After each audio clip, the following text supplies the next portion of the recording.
Welcome to the Waffle Podcast, where we speak to senior leaders and business owners in the US staffing space who have achieved significant scale. Today, I'm joined on the Waffle by Jeskulski, who is the Regional Managing Director of North America at Michael Page.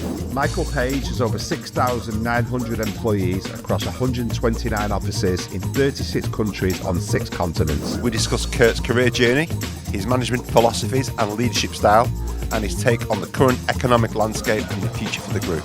Hope you enjoy.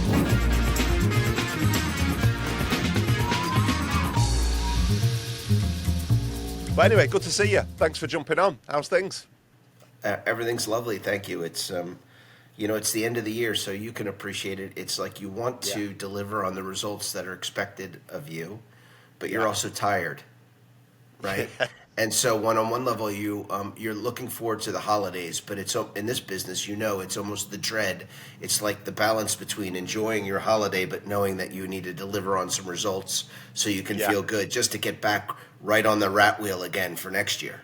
I mean, this is it. I feel very much like that at the moment, just with our business. Of course, we're only 3 heads, nothing to your scale. But in terms of kind of what we have to do over the next couple of weeks, 2-3 weeks, I mean, we're as busy as we've been. And we've got so much to get through in the next 2 or 3 weeks, which is, of course, good, but equally, challenging, but no complaints. So how's business in general at the moment? How's the market? How are you seeing it, Kurt? I think it's a tale of two cities, and it depends on who you talk to, right? They say when your friend loses his job, it's a recession. When you lose your job, it's a depression, right?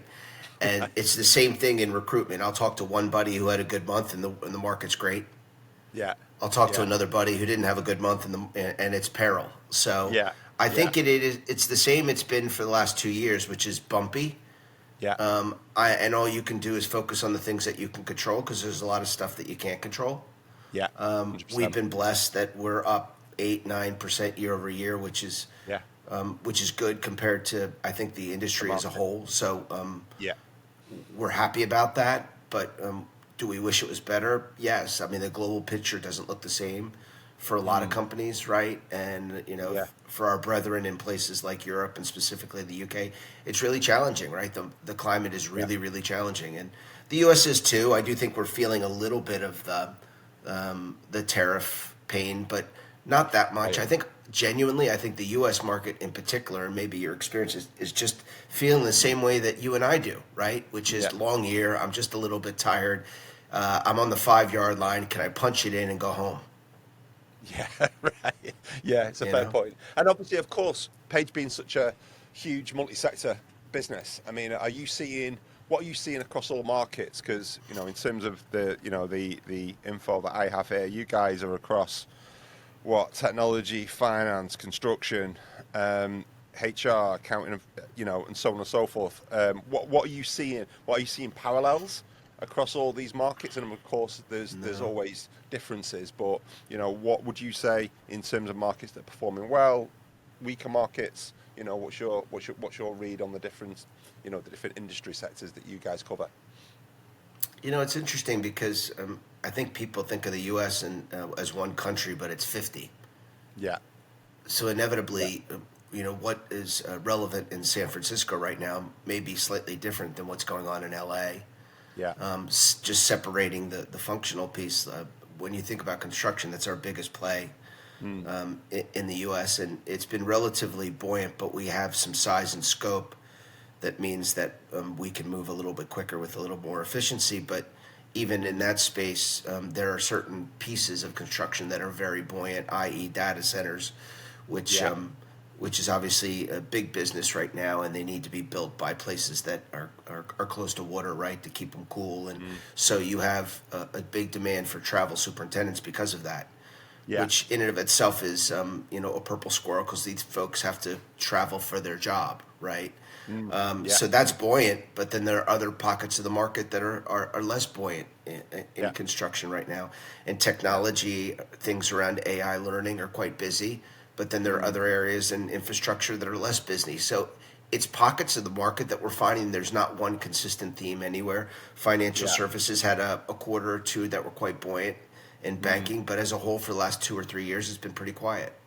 Right. And sales seems to, what I will tell you, has come back pretty strong is software as a service have come out of the fog, and technology sales professionals are in demand. Right. Nice. Sounds good. Sounds good.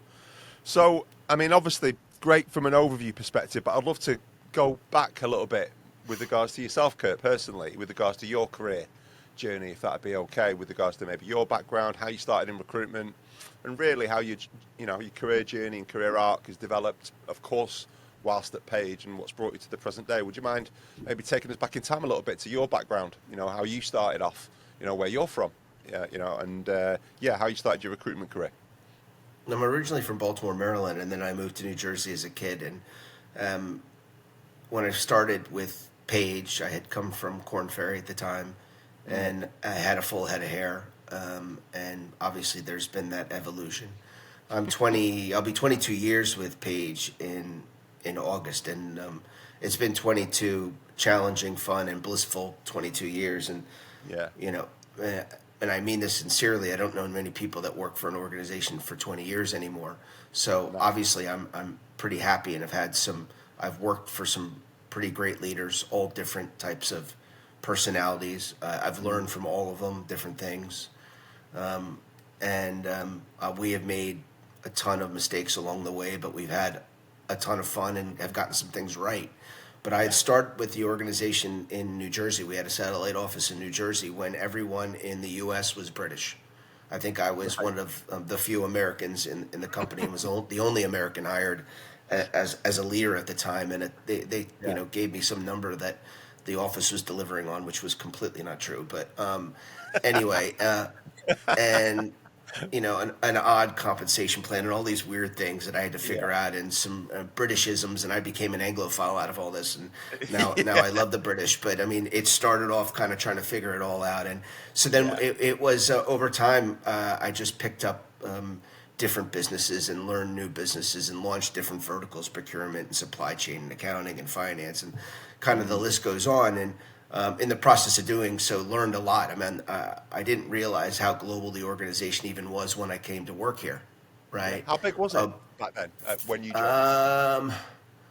It had to be 300, it had to be 3,000 employees, and now we're more than double that size, right? And in the U.S. at the time, it might have been 60 employees in total, maybe Really? 50. Yeah, Wow. so it was relatively small, and I'm not exaggerating when I say it was one of the only Americans at the time, which was in and of itself, which was a good thing, and it was a learning curve. But again, that's also part of the excitement of working for a company like this. I mean, I would have never seen the world the way that I did, and there's those stereotypes about Americans, and maybe some of them are true, but a lot of it is around not seeing the rest of the world and not caring. And one of the many things this company did for me is it afforded me to see places I would have never seen. Yeah, right.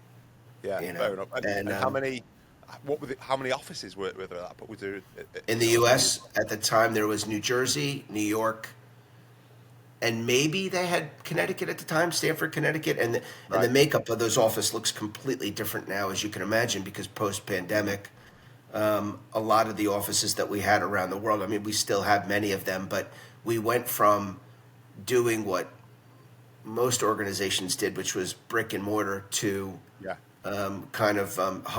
don't need a hub and spoke, we only need a hub, and it's where you point your guns, no pun intended, that is where you deliver on, rather than having multi-location. But yes, at the time it was relatively small, and we scaled up from there and subsequently opened up Boston, then Chicago, Toronto. We had a go at Atlanta. That didn't go very well. We closed that. And then we had offices in LA and San Francisco, and Houston followed shortly after that. And we made many, many right moves, and along the journey got some things wrong too, right? Yeah, absolutely. What attracted you to Page at the time, and how could you describe the culture at that point? Well, before Korn Ferry, I had worked for Robert Half, and I would say that if you were looking culturally, that Robert Half and Michael Page, there's a lot of similarities in the culture. I would argue when I first got here, I felt like a British Robert Half, right?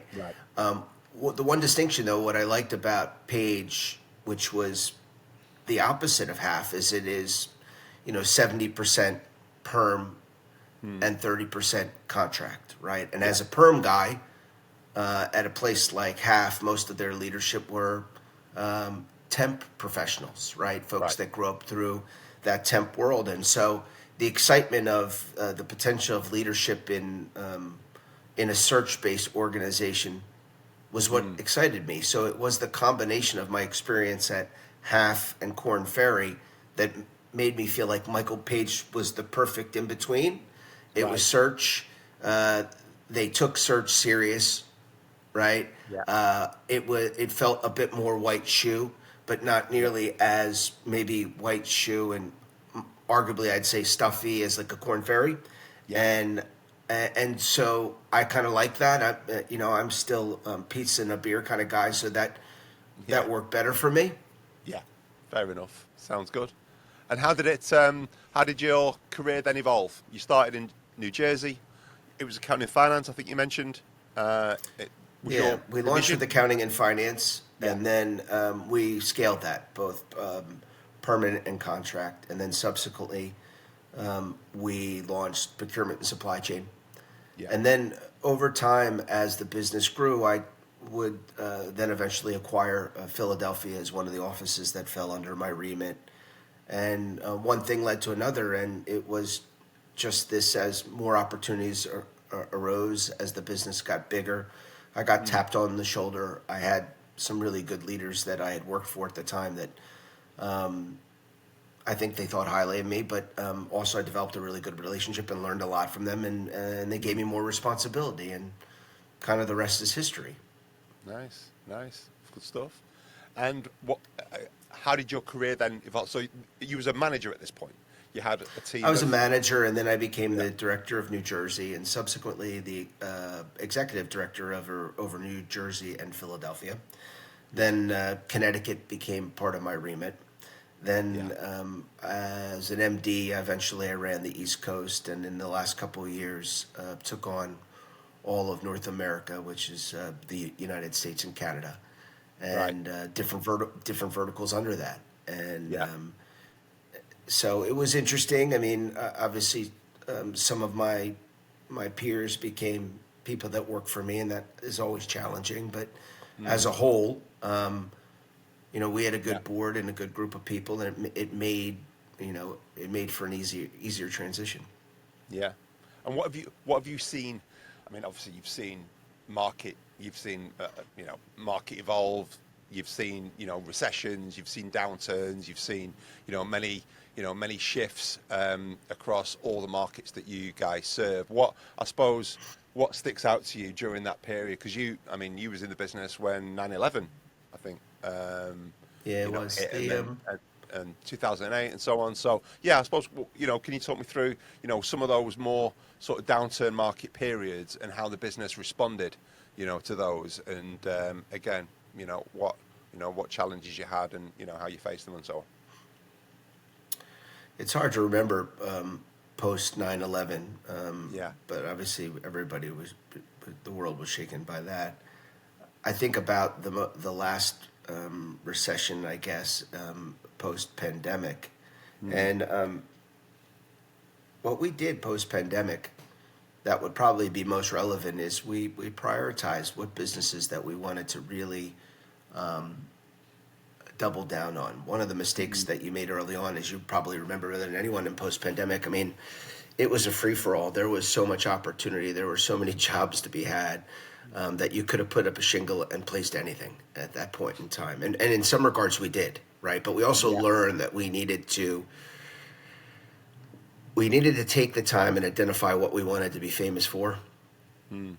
Right. Right. And I think that's the one thing that, about the U.S. and for anybody who's contemplating making a move to the U.S. or launching a business in the United States, when you think about 50 countries, there's so many shiny objects that you can go down a rabbit hole quite quickly. Yeah. Right. You could have 15 verticals in the U.S. no problem tomorrow. That doesn't mean you'll make money in them. Yeah. Right. And because you will see so many opportunities that are available, you have to pick an opportunity. You have to do the research on that opportunity. You have to identify what that opportunity is, and then you need to go deep in it. and you need to rinse and repeat over and over and over again. So we picked 3 core pillars that we were going to focus on. One of them was construction, the other was manufacturing, and the other is finance. Now, we still do other businesses besides that, but those are the 3 that will be core scale. Construction alone in the U.S. is 220 recruiters for us, right? So it's pretty sizable. And the end game is to be closer to 400, and the same with manufacturing. And so what we learned from that is a couple things. One, we're still a pimple in the ass of prosperity. So the impact of the pandemic for us, post-pandemic, wasn't that big a deal in the fact that we still felt like we were small enough that we could make a real impact. And if you go really deep into something that you know really, really well, it makes it a lot easier to duplicate. It makes it easier to hire. It makes it easier to train. It makes it easier to retain, all of those things. And what we had learned from other recessions and the rebound of those recessions is that you can't just all of a sudden spray and pray. It doesn't work. What you get is short-term wins, and that's the shiny object. And then realization kicks in that you built no foundation at all. Yeah. And then when the tide goes out, you're struggling. Yeah. We're struggling. And by the way, I won't deny it probably took us 1 or 2 iterations of that to figure it out. But we did, and we're better for it now. And the benefit of that has been the last 2 years, right? Which is even though in 2 challenging years we've held up quite well, and it is because we believe that we've kind of gone deep in the things that we think we can be really good at. Yeah, great. I suppose what markets now, I suppose for you, do you see most growth? Is it going to be in those core pillar markets, going forward, that you're looking to double down and increase strength? And you mentioned the data centers and so on and so forth. Are those the markets now that you're, really focusing on investing in even more heavily? Or do you see, other growth areas in your business? Yeah, I think those would be the 3 that will stay. I mean, we've stayed the course for the last 3 years with our strategy. Now, with that being said, the one caveat is that building a sales force and a delivery center that affords us the capability of being flexible, right? So we have a delivery center that we're utilizing out of Monterey that helps us to identify and source candidates for us. But we're also scaling in less offices with larger teams and focusing on where we can make the greatest impact. So, for example, we have a team in Philadelphia and a team in Boston. The team in Philadelphia covers a multi-state construction opportunity. So we have a team that covers Florida and specifically Miami, one that covers the middle of the state, as well as a team that covers New York, one that covers Philadelphia, one that covers Connecticut, one that covers New Jersey, but they're all based out of that Philadelphia hub. Right? And again, a lot of this, the genesis of this is you folks a bit. I think I shared with you before because I was watching all these British firms that were operating from like the north of England into New York City, focusing on financial services. I'm like, hold on a second, what's going on here? But you realize that, it's not so much where the heads are, it's where you point towards the opportunity. But for years, we were all trained that you needed to be hub and spoke, right? You need to have an office in New York City and one in New Jersey and boots on the street locally to get the job done. And the world has shifted. Yeah, 100%. And how would that leads into my next point with regards to hiring strategy. Over the years, from what I understand, Michael Page have been obviously a fantastic business that's attracted excellent trainee talent, trained them very well, developed them, and so on. How has that evolved? And what is your sort of hiring strategy now? Is it still trainee focused? Do you focus more on, the more senior end, bringing experienced folks in, and of course senior leadership externally? Talk to us about the hiring strategy and how that's changed. I think it's the natural evolution that as we became bigger, that our hiring strategy just naturally evolved by what we needed to fill in the gaps. But when we first started, we tended to hire folks right out of school, right? Yeah. And some of the best leaders, by the way, to this day that work with me, we hired right out of college. So there's absolutely a world for those professionals, and we'll continue to look for them. But it used to be that was all we did. Yeah.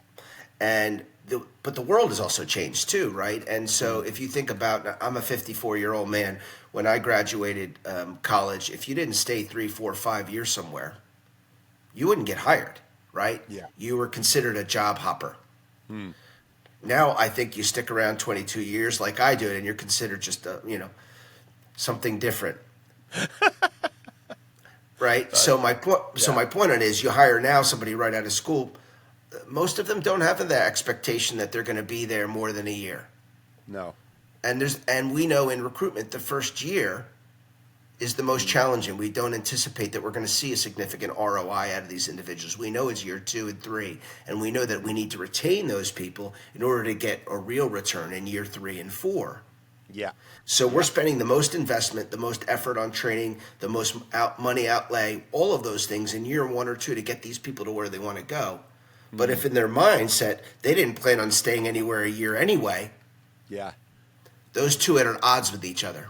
Yeah, we see this a lot. We see this a lot now in the market, where attitudes in society has changed. People are impatient. The job is arguably as hard as it's ever been. Exactly. But unfortunately, patience thresholds are as low as they've ever been with the younger folk that are getting into the market. So you're quite right. It's a great way of putting it. Those two things are at complete odds, and it's more expensive. Than ever. Inflation, and everything else. So it makes it a real challenge, particularly for those, juniors and trainees that don't have, and of course, the natural sort of churn rate you'd expect at that sort of level. But it's even more challenging than ever, I think, to grow a business that has a trainee model. Of course, it can be done very well, but it's as hard as ever. So we see that. It's hard, right? And I do believe this. I think that loyalty over time is going to become a currency, because I think it's really, really hard to find. How do you convince someone right out of school with so many opportunities, right? Stick with us in this very hard job. It's a hard job, James, right? You've been doing it forever. We're stuck in it. It's this hard world that we love. It's a love-hate relationship, recruitment, right? And yet you're trying to explain to these folks that they're going to love it and they're going to hate it in the same, and then get them stuck in, because you know that they're not going to see any real love financially until year 2, year 3, and so forth. And, the patience factor isn't there. And so we've spent a lot of time more on the interview process than we ever have before. And even then we still get it wrong. Right? Right. And because there is this piece of it, that you'll never put your finger on, but it's how much perseverance they can have and how much they can take before they start to see the return, right? And as you mentioned, this impatient culture makes it hard. Yeah, and it's the competition with other industries now as well. For sure. Obviously, these really bright, trainees have got so many options, coming out of these, absolutely, and whatever, and they're and obviously convincing them to take a low base and a commission that they might not see anything of for the first 6, 12 months or whatever it is, when they can get paid better elsewhere for what on the face of it would be an easier role. So it's just challenging, isn't it? It is. And then what we also found, in full transparency, is some of our biggest competition are actually our former employees. It's just a reality that because we have a robust L&D function and we're a larger firm compared to a lot in what we do, that we're also the perfect breeding ground for other firms to reach out and say, hey, listen, Johnny, who's been there 9 months, we'll give you 20 grand more to pop and come see us. Yeah. And if Johnny hasn't made significant bonuses quite yet, which tends to happen in your first 6 months or 9 months of the job, that will feel attractive to them, especially with these kids, which you can appreciate. I think about New York City and try to live in New York City as an example, as someone who just graduated college or 2 years out of school. You need to make a lot of money to live in a city like that. Miami too, James, you know that. 100%. Yeah, very which much. Makes it really, really challenging. And then lastly, with these major cities that we operate in, and you might see this too, they're transient worlds, right? New York City's a transient city. Miami's a transient city. You live with a bunch of friends, and then you couple up, and then you realize the cost of rent is double. Yeah. And then you're like, okay, well, I can't live in Miami anymore. And so you have that as well. You move, upstate or into the. That's right. Wherever. Yeah, fair enough. Yeah. Yeah. So tell me, Kurt, with regards to sort of like your, I suppose, your leadership style, how you empower your leaders, your philosophies. Tell me a little bit about kind of how you've managed to grow the business from where it was with the leadership team you've mentioned there. You've had great tenure with some of your people and whatnot. Tell me about how you've done that. Well, I've been blessed. I mean, I've worked with a lot of really good peers over the years, so it's far been all me. But what I would say is my leadership style has evolved, right? And I think for the better, although not perfect, and a lot more 2 ears and one mouth, and a lot more listening than probably I did as a younger lad, if you will. And significantly more empathy. And some of it was forced by evolution. Some of it was naturally who I am, but some of it was forced by evolution because the way that we were taught to lead 20 years ago or 25 years ago is fundamentally different. And servant leadership is where the world is. And if you're not on board with it, you're probably in trouble, right? And a lot of this is about, yes, in theory, in principle, my title would imply that they work for me, but I work for them. And how do you work to get these people that you work with better at their job? And it's through coaching, not through telling. And the problem with telling versus coaching, or coaching versus telling, is coaching is hard. Coaching means that you have to take real interest in them. Coaching means that you really need to care. And coaching means that you need to be constantly talking about how you can help them to get from A to B. And that for a lot of folks, that's hard because leadership used to be telling. And it's simply, I tell you, you don't do, well then you don't have a job. Well, we know now that telling doesn't work. Right. Simpler times, right? But it's the truth. And the hard part is, as the evolution of the business, whether it be Michael Page or otherwise, if you were indoctrinated into a world of the tell, sell, and you do what I say, and hierarchy and all those other things that were 20 and 25 years ago, you're now trying to get a group of leaders to evolve their own style when they recognize that they actually had success with the old style years ago. Yeah, that's an interesting point. Yeah. And how do you get them to make that shift when they go, hold on, these used to work for me? I go, no, but what got you here is going to get you there. Yeah. And that's really tricky. And that's me too. And it's kind of, okay, well, how do I feel like I want to be led? And then how am I going to treat these folks to get there? The other thing is, years ago, as you probably know, James, people talk openly about the, carrot and the stick, and there's no more stick anymore, just carrot. Yeah. Right. And so it's about coaching and carrot. How do you, and you can't motivate people. I don't think you can motivate people. I think you can help people. I think if they're not self-motivated, there's not a whole lot you can do there. No. Yeah. So we talk a lot about, at Page now, in the last couple years, about effort and attitude, right? That's the two things that we can measure, effort and attitude. If the aptitude isn't there, then it is upon us to figure out what we're doing, what we're not doing right, to get them to where they want to go. Yeah. And by the way, you sleep much better at night, James, with that philosophy than the other. Yeah. Right? But it's about effort and attitude. And the aptitude part is about, that's why we spend a lot of money on a robust L&D function, because the leadership job is getting harder and harder. Our TA team is pretty robust. Our L&D function are pretty robust, under the view that if you really want the leaders to be servant leaders, they need to be in the weeds with their people all the time. But then if you're asking them to do the hiring and the training as well, can they really do that and be efficient and at the same time carry a bag and lead from the front? And that becomes really hard. Well, something's got to give, hasn't it? There's only so many hours in the day, and you can't do everything equally as strong as each other. So something has to drop. And certainly, it's something that we see a lot. And of course, I think now as well, there's much more emphasis on leaders leading from the front, being the role model and everything else. But you're quite right. There's a lot of operational, work dependent on what kind of support you have and what's the size of the business. Like you say, do you have a TA team? Do you have an L&D function? Is it something that you kind of, maybe as a founder, you're having to try and create yourself? as Right. you go, whilst still being the role model and still doing the training, the coaching, the developing, and everything else. But yeah, I agree. And I think with regards to what you say there with the carrot and the stick, there is some firms out there, of course, that are still,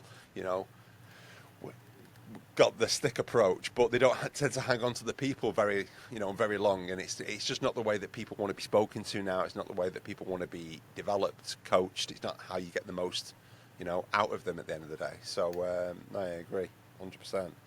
Yeah, I mean, I still see that. Look, I still see and hear about a lot of firms that require it's mandatory that you're in the office 5 days a week, and if you're not in the office 5 days a week, that doesn't work. And I'm not saying it's right or wrong. I'm just saying I don't know if it's necessary. I do often wonder: are you hiring the right people and creating the right culture? And if you're doing that, do they need to be in the office 5 days a week? I mean, if you think about it, as I mentioned, I shared with you my age, so that means that that I started in recruitment. We faxed resumes. I just missed those days. Just about. Okay, Just about. so you missed them. I didn't even have a cell phone when I started working in recruitment, right? And so email. I mean, oddly enough, email was still early stages, and as was many other things. But the world has evolved. You needed to be in the office for a number of reasons. I didn't have a cell phone. Yeah. So I needed to be in the office. And by the way, we work long hours because most candidates couldn't talk to you in the middle of the day. They didn't have cell phones either. So you'd have to be on their landline. They didn't want you calling them at their office. They wanted you to call them after hours at home. Right. Yeah, that's a good point. We just live in a different world now. And so we have the technology to be anywhere to get work done. I'm sitting in my kitchen right now talking with you, right? And nothing wrong with that.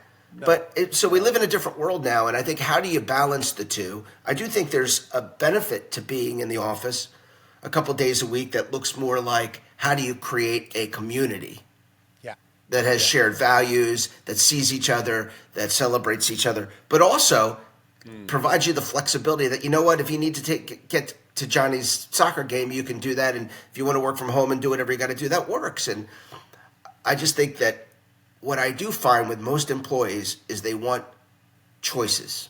So when you don't give them a choice, that's when you have a problem. Yeah, it's an interesting point. And we obviously speak to a lot of businesses that have got different views on it. I'm very much of the opinion that if you're hiring the right people with the right values, then quite right, they give you the attitude and the effort. You meet them halfway with the skills piece, then they should be able to do it, and then of course, if you have some sort of systems and processes that whereby you can actually, not monitor, but you've got baseline that you can kind of assess, with agreements on both sides, then it shouldn't be an issue. But equally, I'm a big believer in culture as well, and the fact that, of course, getting together and creating that DNA and creating that, the osmosis learning and everything else that you get from being around, from your colleagues or whatever, and like you say, celebrate success and commiserate, when things don't go. Well, I follow you on LinkedIn, so I know that you're doing that, and so you're winning, but you're also you're getting out, and I think that is important. Otherwise, how dull. This is a hard job. You need to blow off steam. You need to spend time together. I mean. I think that too, in the fact that this job. If you'd have told me when this was a different time, but 25 years ago, right? Okay, you got to, sit in this spare room of yours and call .NET contractors. I'd be like, no thanks, that's not for me. No, I get it. I want to be in the office, ringing the bell and banging the board and having a laugh and going for a pint after work and all that kind of stuff. And having that camaraderie, basically. Exactly. Yeah, of course. Yeah, for sure. Fair enough. So I suppose what's your sort of overview in terms of the future? Market, I suppose Paige, with regards to where you guys are heading and what you see with regards to the next maybe, 12 months and beyond for both the business and the market. Well, I think the global vision and our CEO's vision is less is more, right? And what I said earlier, what can we be famous for? And so I think he and the company are very intentional about where we're going and where we want to invest. We've invested in 3 core pillars, one of them being our executive search platform, which is Page Executive. We have our core business that most people know us for, which is Michael Page, and then there's been quite a bit of investment in outsourcing, right? And again, this goes a lot to having three core kind of a premium service around senior level executives, but also we have clients who have needs for a volume play, right? And that's where outsourcing comes in, and they need to hire in mass, or they need to hire project-based work, and they want to know that there's a solution that makes both financial sense, but a strategy around it that might mean that they need somebody who has a global presence to do that. And so those are really the three investable areas. We feel very strongly that we're going in the right direction, but there's no doubt that the market right now is a bit choppy, depending on what part of the world that you're in. I have no idea what the future is going to bring in the U.S., although it does, everything I read from staffing industry analysts and otherwise would indicate that it should be an okay year next year. But I'm not hearing anyone saying it's going to be absolutely amazing out of the gate. No. So we're going to continue to do, what we talked about earlier, which is just focus on the things that we can control. Can I make sure that my people are happy? One of the biggest KPIs that we have right now that we focus on is actually turnover. Right. Interesting. We know if we retain talent, we will get the return that we want. Right. So you have to create a culture, a compensation plan, a benefits plan, all the things in training, engagement, and opportunity that it's very clear so that people understand what their career trajectory looks like so that you can retain the talent. And I'm pleased to say that I think our turnover is somewhere around 28% right now. And it's not perfect, but in the scheme of recruitment industry, it's really, really good. Yeah. And the best we've ever had, by the way. And the climate, you would think in this climate that wouldn't be that way. But a lot of it, and we don't have it right, completely perfect, and we'll keep working on it. But a lot of it is have your say surveys over and over again, James, understanding what our people want in that moment in time and doing it pretty regularly, and a lot of listening, and then going back and over communicating to them what we heard and what we're going to do and what implementation we'll put in place to make sure that we're better at certain aspects of the things that we need to do. But that's what we're focusing on. Can we retain really good talent? And can we focus on the things that we can control? So when the market does bounce, as it will, we're ready to roll in it. Yeah, that's a really interesting response, because, of course, 9 times out of 10, I ask business leaders, what's the future look like for you? It'll be about growth. This is what we're going to hit. This is the headcount. This is markets we'll get into. This is where we're going to launch. This is what we're going to do. And your response was turnover. And it's low anyway. Because I think that the end result will be all those. Yeah. Right. And so, but I think that it's almost like providing a vision to our people and thinking that they can completely relate with the vision, because it's hard to do so, right? We want to be XYZ amount of heads. Those are all goals, right? Yeah. But what do we want to do for the people, the boots on the street right now that will move the needle to get to those goals? So sure, I want bigger headcount, but we want more revenue. But if we can focus on the things to the day-to-day that I think will make a difference, I think we'll get there anyway. Yeah. No, I think so. That's the knock-on effect. And what about yourself, Kurt, with regards to your sort of future? Your career, your journey, have you got, what's the future like for you personally? I mean, I love it here. I feel very blessed. I work for a great leader, and she's been, her name is Isabel Bastide, and she's been a huge support to me. And, she's the kind of leader that I think most people would want.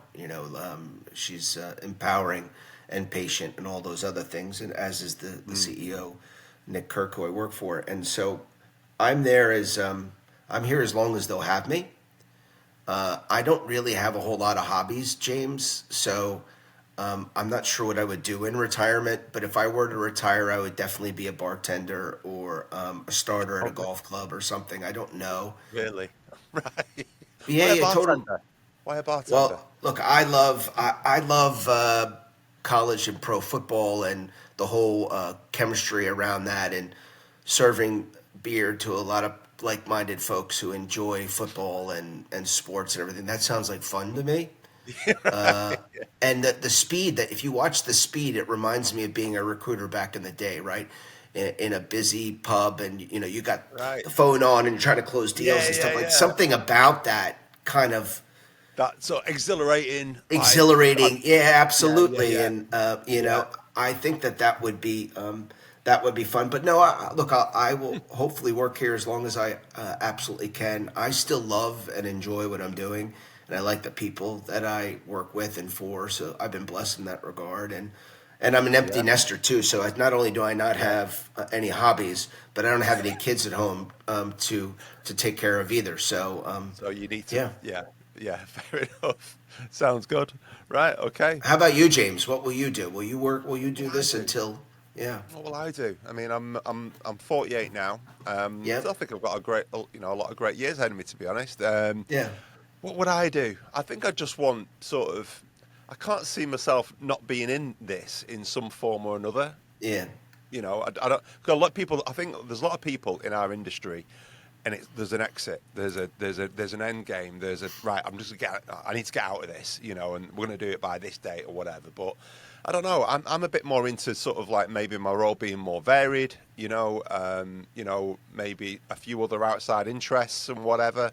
As opposed to, all right, okay, I'm not going to be in recruitment. I'm going to go and do something completely different. I think it's more of a case of, I mean, we're at a different point, than maybe most, in the fact that, Yeah. I've had my business, for quite a long time when it was just me, and now we're on a bit of a growth journey now, and I'm doing that, in my late 40s type thing. So I still think actually we've got quite an exciting period ahead of us before my role does change really significantly. So no, I've got no desire to be doing anything else other than what I'm doing. But I would like to do something in the future, do some sort of volunteer work with dogs. That's probably something that I'd like to do. That's awesome. Do you have dogs? Yeah, I've got 2 dogs. I've got 2 golden doodles. So if I had, I've got a couple of things I'd like to do. I'd like to be involved in my sports boxing. I'm quite involved Nice. in boxing, and that's my sort of love in terms of sport. So I'd like to be a bit more involved, on that So side. James, you maybe, got to talk to Max. coaching. You got to talk to boxing, Max in New York. He's a Oh, boxer. right, okay. Billy's been speaking to. Is he a big boxing guy? Oh, he loves it. He goes to the boxing gym every night. Oh, really? Right. Okay. All right. Okay. I'll connect with him on that then. Interesting. So yeah. So I love be that. involved in that a little bit more. I'm involved in my local gym. I'm going to be doing my coaches badges at the beginning of next year, so I'm going to get involved in that.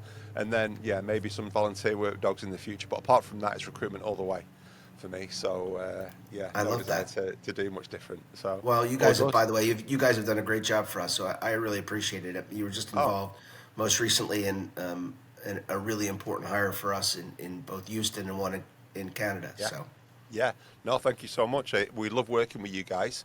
I think when we work with clients that are so collaborative and that are pulling in the same direction, and it just makes things so much easier. So I know we've been doing. We really enjoy working with you guys, and look forward to continuing the relationship. So thank you so much. for sure, So good absolutely. stuff.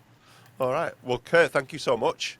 For James, being it's on been a today. pleasure. I apprate you listening to this old man. So thank you. No problem at all. It's great to chat. I knew that you being on would be it'd just be wind you up and go, and Kurt, you haven't disappointed. So even with regards to the Taylor ham, was it Taylor? I'm telling you, you will love it. Taylor Ham.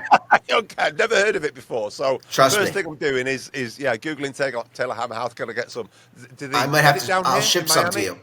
Yeah. No, Right. but I'll ship it to you. Right, done. Right, okay. All right. And I'll join you with a Taylor ham and cheese bagel on a Friday. So, Sounds good. all right, Kurt. Thanks so much. Good to see you. Take care. Be well. Have a great weekend, James. Thanks. Cheers. Bye bye.